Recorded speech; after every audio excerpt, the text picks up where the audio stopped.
Judith Piombo, bienvenue. Merci.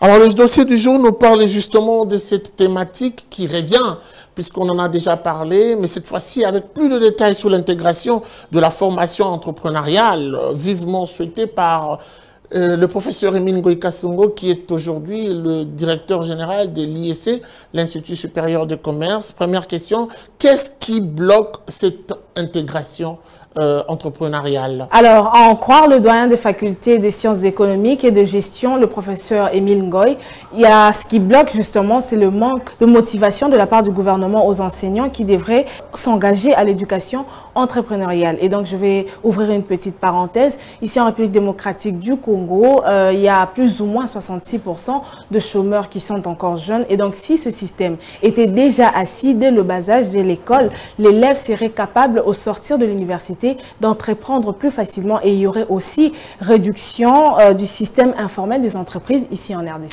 Alors, allons-y dans le détail. Le moindre, qu'est-ce qui doit exactement être fait pour réussir cette initiative? Voilà, le professeur Emile Ngoyi évoque notamment les problèmes relatifs à l'éducation entrepreneuriale dans le manque d'enseignants et de formateurs expérimentés. En deuxième lieu, il cite aussi la question de contenu des cours sur l'entrepreneuriat qui sont homogènes mais pas adaptés. Il y a aussi le manque d'une compréhension claire et homogène sur les contenus du cours. Et ce qui suit, c'est le manque d'outils de recherche pédagogique appropriés, le manque d'interdisciplinarité, les difficultés à pouvoir relier l'enseignement au contexte national et local des jeunes étudiants et entrepreneurs. Alors, une autre question qui justement concerne la thématique abordée, la grande différence qui doit se faire ou se ressortir entre l'OPEC et l'ANADEC. Alors, l'OPEC est l'ancien office de promotion des petites et moyennes entreprises qui est devenu justement l'ANADEC, donc l'Agence nationale de développement de l'entrepreneuriat congolais. Alors, la petite différence qu'il y a entre les deux, c'est que l'OPEC se focalisait essentiellement ou exclusivement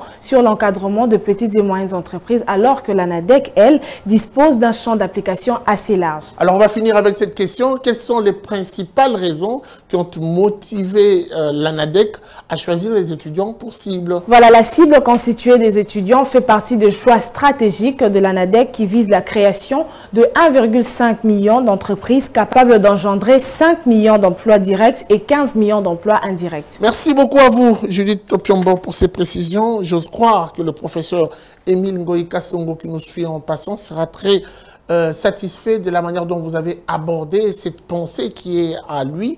Et je pense qu'il pourra nous accorder cette faveur d'être reçu prochainement dans notre tranche Zoom Eco Live comme invité pour qu'on aborde avec beaucoup de sérieux et profondeur cette question. C'était un plaisir d'être avec vous sur ce plateau. Merci à vous, Guy Chungo. C'était un plaisir.